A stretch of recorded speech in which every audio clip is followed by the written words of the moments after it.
Welcome back, guys, to another episode of 5 Minute DD. Today we're talking about ticker VFC.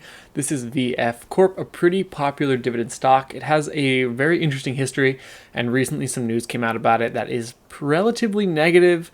It's been a tough couple of months for everything in the market, but VF has not been doing too hot. So we're going to talk about it today, talk about if it's still a good deal, and see if that 5.5% dividend yield is worth it. As always, thank you guys for joining me again. If you are new here, 5 Minute DD is where I jump in, give some info about a stock, talk about the important parts that I'd want to know before purchasing it, but as always, you guys need to do your own research furthermore to see if this is a stock for you. Now, VFC, I do not own this one. I am looking into starting a Dividend Aristocrat challenge, seeing how those higher yielding Dividend Aristocrats do. But let's go ahead and jump right into VFC. As always, if you guys could like the video, that helps me out a bunch. So the pros is first that strong dividend of 5.5%. Now, a 5% dividend is pretty phenomenal. It's not as good today as it would have been a couple of years ago before the market dropped like crazy. And that's kind of why this dividend has risen so high. It did not used to yield this much, but with the price going down, it's been tough for VFC.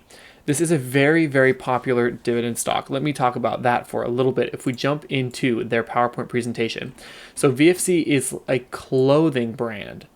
It's kind of like a conglomerate of a number of different brands all combined, and I want to show you guys each ones. They own Vans, Supreme, JanSport, Timberland, North Face, Dickies. So a number of these larger, extremely popular brands. Vans and Supreme, I mean, some of the most popular brands out there, in my opinion. They're up there with, at least Vans is up there with Nike and Adidas. Vans are extremely popular. They have outlets all over. So I do think that's definitely a bonus for this stock, but there is a negative that goes with the fact that this is such a heavy retail-based stock, and that is a recession, but we'll talk about that in the cons. Now, when we jump into their dividend history, this is the sad portion.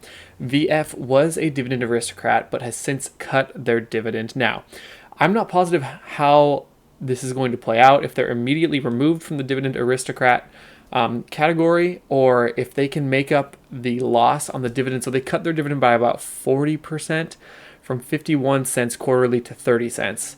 Now, with my understanding with the Dividend Aristocrats is it's supposed to be year over year. So unless they can make up for this 40% cut to the dividend with the next 3 payouts, they will lose that title. They may have already lost that title if they declared, I believe they declared that they are cutting it. So definitely a negative.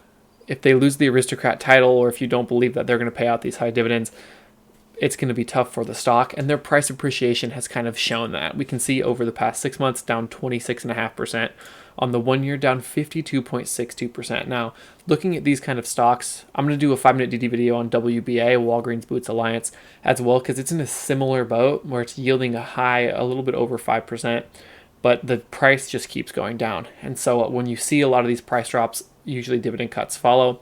I don't know what will happen with WBA, but we've seen it with VF. So this is the bright side of this, is that it's still paying a 5.5% dividend after the cut, but still that is kind of categorizing the cut in with the last couple dividends beforehand. So the pros, it is still super popular, and this could be a really good buying opportunity. Let's look at their 5-year history.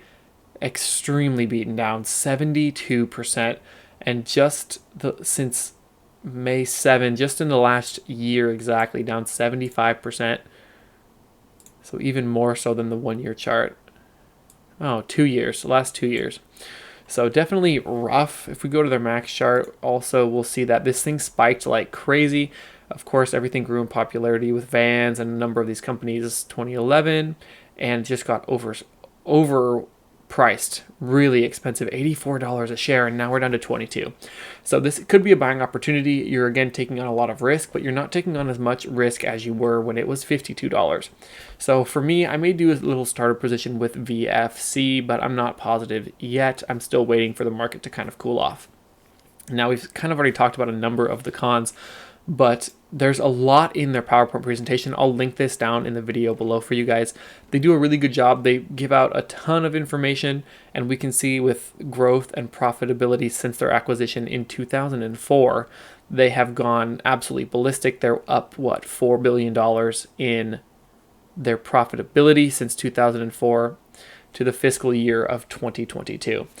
And they talk a lot about this. It's a little bit full of fluff in my opinion, but they do a lot of active wear, apparel, all that kind of stuff. But there's some cons with that as well. The recent dividend cut would be the main con with this one. If it was still yielding, 5.5% with no cut, that would be pretty phenomenal. They lose the Aristocrat title and recession. This is not a recession-proof stock. Yes, everybody will always need shoes and outdoor apparel, I'm sure, but that is definitely something that's more of a luxury. And if things got worse than they are now and gas went back up to being super expensive, it is still pretty expensive, but it kept going up, I could see this thing dropping even lower as less and less people are buying. So this is their 2022 financial outlook. This is not from 2023. They, of course, haven't put that one out yet, but we will see what they report at the end of this year. So this one was still in 2022, which was a little bit more, still a rocky point in the market, but I'd say a little bit better, but you could argue against that as well. So still, they've done some incredible growth. The dividend was phenomenal before this last cut. I don't think they had cut it for a number of years. We'll jump back over to Seeking Alpha. Yeah, pretty phenomenal dividend, and they did a stock split in 2013 and just rose like crazy since then. So this is definitely a heartbreaker for those who love this stock. The price was kind of a telltale sign that it was heading towards a cut, so I don't think a lot of people are extremely surprised, but it is a bummer when they lose that title of Dividend Aristocrat. Last but not least, this is not financial advice, guys. Again, always do your own research. Let me know what you think about VF in the comments below. Don't forget to like, and if you're interested in subscribing, we're almost to like 500 subs, and I appreciate you guys for joining me on this journey. It's been great, and I always want to hear your guys' feedback in the comments and what you think I can do better. Feel free to critique me, say if I made a mistake, always correct me. I appreciate when you guys do that. We're all here to learn. So last but not least, I hope you guys had a good day in the market, and as always, I will see you in the next one.